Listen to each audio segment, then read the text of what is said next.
Bonjour, aujourd'hui on va continuer avec les notions de base de Node.js. Alors aujourd'hui on va voir comment on peut installer un module Node.js et l'utiliser dans notre projet. Alors pour cela on va ouvrir tout d'abord npm js.com.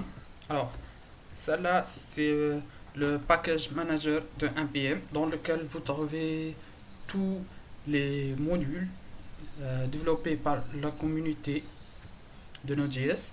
Alors, pour moi, je vais tout d'abord utiliser peut-être Underscore. Underscore, c'est une librairie très puissante que vous pouvez le voir ici, underscore.js.org, et qui contient beaucoup de fonctions prédéfinies qu'on peut l'utiliser sur les collections, les tableaux, les objets. Alors, on va ouvrir notre texte éditeur et comme d'habitude notre terminal. Alors pour installer un module Node, juste on exécute les commandes de npm install et après le nom du module. On peut voir ici que le nom du module c'est underscore.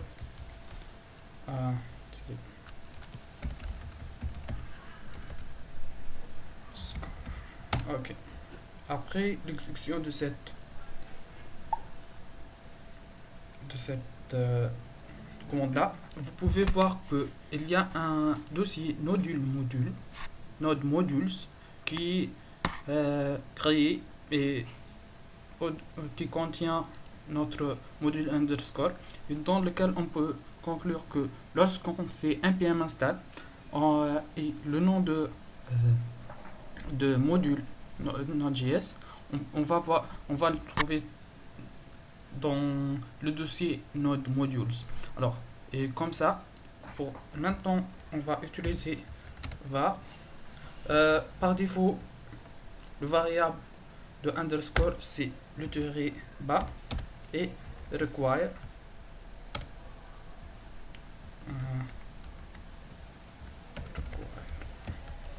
Et le nom de module underscore. Alors, on peut tester notre application, l'un des fonctions de underscore. Ici, par exemple, on peut ouvrir underscore et utiliser peut-être each. Each permet de faire l'itération d'un tableau et exécuter une fonction. Par exemple, ici, je vais prendre celle-là, mais dans Node.js n'existe pas alerte. Alors, on va changer le code en fonction et on va faire console.log. Oui, il faut savoir que dans underscore, dans les fonctions personnalisées, vous pouvez utiliser deux paramètres, c'est l'unum et le key. Il faut deux paramètres. Le premier paramètre, c'est la valeur, toujours. Si vous êtes dans un objet et tu veux faire une itération sur un objet, alors le key présente le nom de propriété de l'objet. Alors, par map, vous pouvez comprendre ces deux paramètres là. Alors, le num ici dans un array, dans un tableau, c'est la valeur de chacune. Si vous êtes dans un objet et vous faites une itération sur un objet, le premier paramètre c'est la valeur de la propriété et le deuxième paramètre c'est le nom de propriété. Alors, on va continuer maintenant on va faire dire le premier paramètre, on a dit que c'est la valeur dans un tableau et pour cela on va faire console.log la valeur. Maintenant on va exécuter notre fichier node index.js et on peut voir que on a bien utilisé cette librairie underscore avec ce variable là, et on a exécuté la fonction each dans lequel on peut voir le résultat. Mais dans un projet, c'est pas bien d'utiliser npm install et installer chaque module avec une commande, mais il y a un nom qui est toujours utilisé dans underscore. Ah oui, vous pouvez voir maintenant le concept en général, dans lequel, dans un projet, si vous créez votre propre module, tu peux utiliser désolé, module.export, et comme ça, vous pouvez utiliser avec require le chemin de votre module. Sinon, si vous voulez utiliser un module Node.js à partir de npm, vous le trouvez dans Node module et juste tu fais require et le nombre de modules. Alors, on va retourner maintenant. Désolé. Alors, dans npm, toujours, il y a un norme qui, dans un... Vous pouvez dire que chaque module Node.js contient ce fichier là qui s'appelle package.json. Ce fichier représente un détail de module et ses dépendances. On peut dire que c'est un Maven en Java, peut-être apt-get install dans Linux. Alors c'est pour cela dans lequel vous trouvez tous les données de votre module, ainsi que il y a les dépendances. Alors les dépendances, ça veut dire c'est quoi des autres modules. Alors par exemple, on va créer notre propre module, on va créer package.json dans lequel on va mettre les dependencies des autres modules, et avec une seule commande npm install, on peut installer tous nos modules. Alors on va voir un exemple. Par exemple ici, je veux supprimer ce module là, tous mes modules. Alors vous pouvez soit créer votre fichier package.json et voir dans l'internet comment vous pouvez faire, ou bien avec npm init, vous pouvez générer ce fichier là. Alors ici, le nom de votre module, par exemple ici, il y a ça. Ok.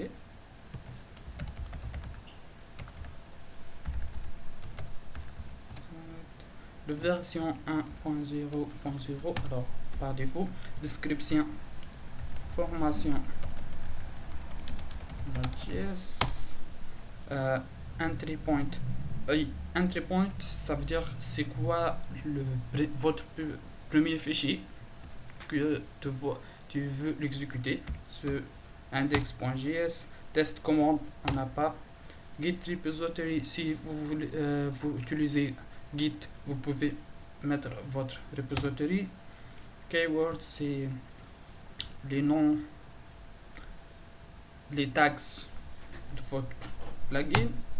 L'auteur,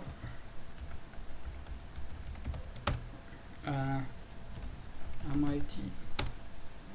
Alors it's this okay, yes. Alors on peut voir maintenant package.json qui contient le name, les versions, les descriptions, le main, les scripts. On va voir ce attribut là, et auteur, l'essence. Maintenant on va ajouter des pains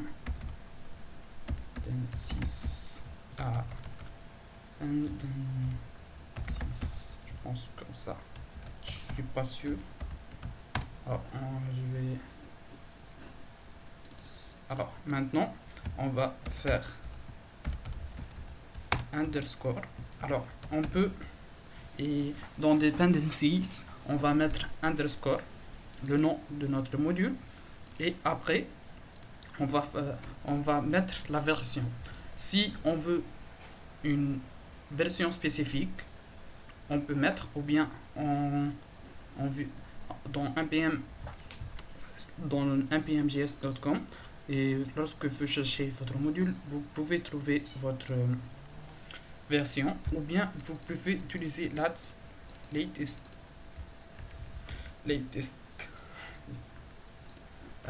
Ça veut dire que la dernière version du module. Alors, après ça, vous pouvez exécuter npm install juste, et comme ça, il va exécuter toutes les dépendances. Et c'est pour cela, c'est ce fichier là présente qui est très important. Par exemple, dans lequel vous voulez mettre votre application dans Git. Alors, c'est pas bien d'en mettre aussi tous les modules. Juste, tu peux écrire un fichier package.json, et dans lequel après qui va utiliser votre application, il exécute npm install, et comme ça il peut avoir tous ces modules là que vous utilisez dans l'application. Et alors on a dit c'est quoi scripts. Scripts dans lequel définit lorsque tu veux exécuter des commandes, par exemple npm test, c'est quoi ce qu'il passe. Alors pour moi, par exemple ici, je vais faire, lorsque je fais npm start, je veux exécuter node et index.js. Mais tout d'abord, post pré-start. Alors, avant de démarrer, je veux npm install, et maintenant on va supprimer le module aussi. On va exécuter npm start. On peut voir maintenant ce qu'il a fait, c'est il a exécuté npm install pour installer le module, et après il a exécuté un node index.js. Alors merci pour votre attention. Alors si il y avait une question, je suis heureux de vous répondre. Merci.